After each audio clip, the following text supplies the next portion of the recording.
Did you know ancient Egyptians used crocodile dung for birth control? Or that trepanation, drilling holes in the skull, was a common practice to cure headaches? From bizarre remedies like drinking mercury to cure syphilis to the shocking fact that heroin was once used as a cough medicine, the history of medicine is mind-blowing. Can you imagine being treated by leeches or being prescribed cocaine for a toothache? Many of these strange practices shaped the medical world we know today. Let's explore the wild history of medicine. The earliest forms of medicine were based on trial and error, often rooted in mysticism and spiritual beliefs. Ancient Egyptians were the pioneers of herbal medicine. The famous Herbis Papyrus, one of the oldest medical texts we know of dating back to around 1500 BCE, contains over 700 remedies, including treatments for conditions like heart disease and diabetes. They even used plants like garlic and onions for heart health, a concept that feels surprisingly modern. But in ancient Egypt, not only did they combine herbal remedies with magical spells, but they also believed in some truly outlandish cures.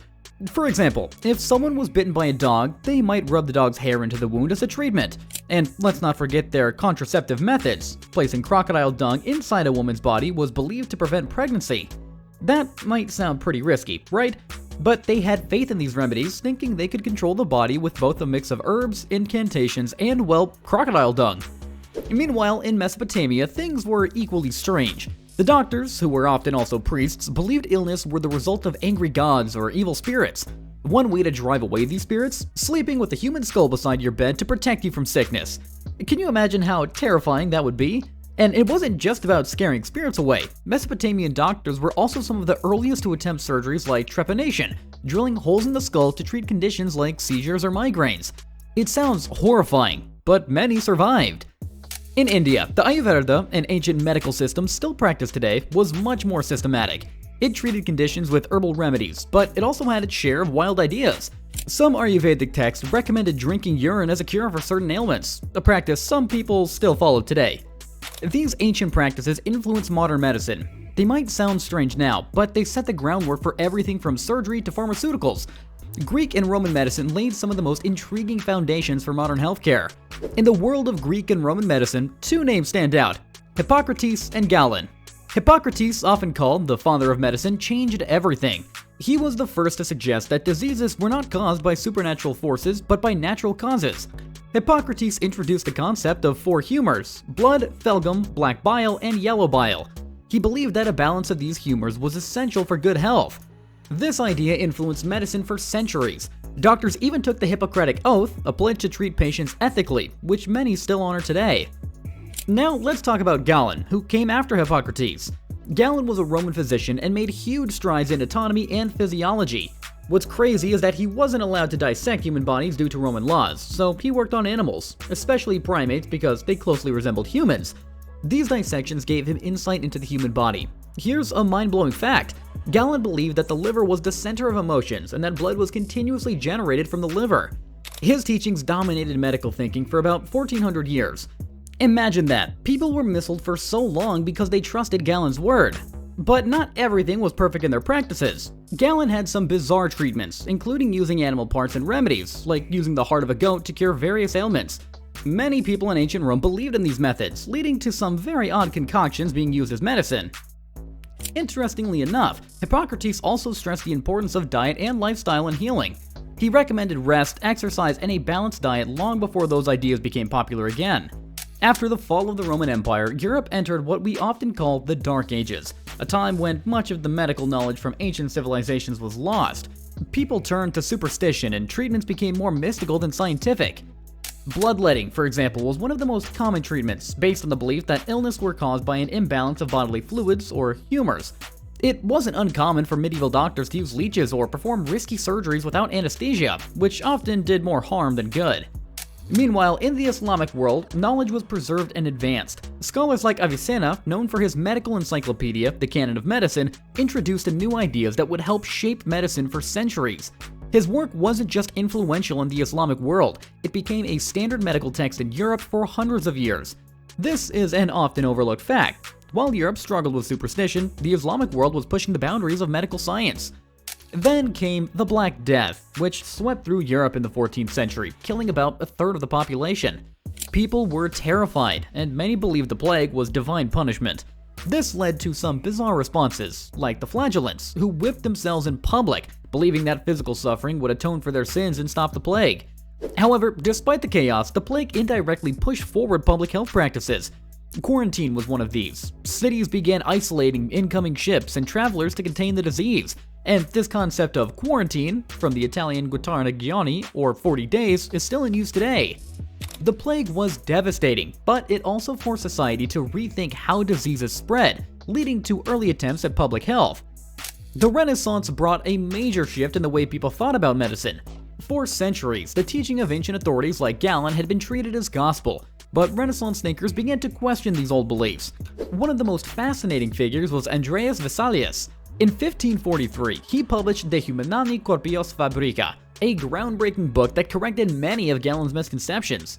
Vesalius actually dissected human bodies, which was still taboo at the time, and revealed that Galen's teachings, based on animal dissection, were often widely inaccurate. I mean, imagine how shocking it must have been for people to learn that some of the most trusted medical knowledge was based on monkeys and dogs, not humans. At the same time, Paracelsus was shaking things up too.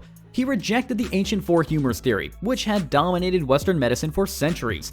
Instead, he believed that illness was caused by chemical imbalances and treated them with minerals and metals. He's considered one of the fathers of modern pharmacology. Fun fact, he also had some strange beliefs, like thinking disease was caused by invisible forces. Some of his treatments would be considered dangerous today, but he laid the groundwork for how we think about medicine now. Then came the scientific revolution. In the 17th century, William Harvey made another mind-blowing discovery. He figured out that blood circulates through the body, pumped by the heart, which sounds simple now, but at the time, it was revolutionary.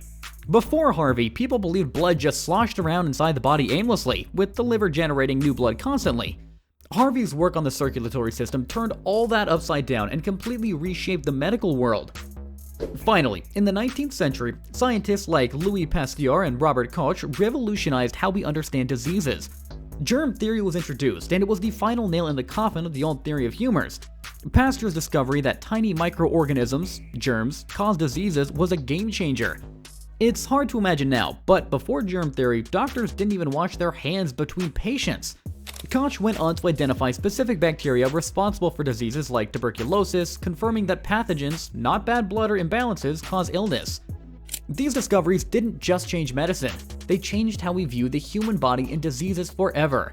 In 1796, Edward Jenner made a revolutionary discovery: the smallpox vaccine. At the time, smallpox was a terrifying killer, wiping out around 10% of the global population. Jenner noticed that milkmaids who had been exposed to cowpox were immune to smallpox, so he used material from cowpox to successfully protect a boy from smallpox, creating the first ever vaccine. It was a risky experiment, but Jenner's work paved the way for vaccines that save millions of lives even today. Then there's anesthesia, introduced in the 1840s. Imagine surgeries before anesthesia. Patients had to endure the entire procedure fully awake and in agony. Joseph Lister revolutionized surgery further in the 1860s by applying antiseptic techniques. Based on Louis Pasteur's germ theory, he introduced sterilization methods, which dramatically reduced post-surgical infections. This was a major turning point. Before antiseptics, survival rates after surgery were shockingly low due to infections. Fast forward to the 20th century, the discovery of antibiotics was nothing short of miraculous. Alexander Fleming's accidental discovery of penicillin in 1928 changed everything. Infections that were once death sentences could now be treated easily. By World War II, penicillin was saving lives on the battlefield and in hospitals around the world. Another major leap came with medical imaging. Wilhelm Röntgen's discovery of X-rays in 1895 allowed doctors to see inside the human body for the first time without cutting it open.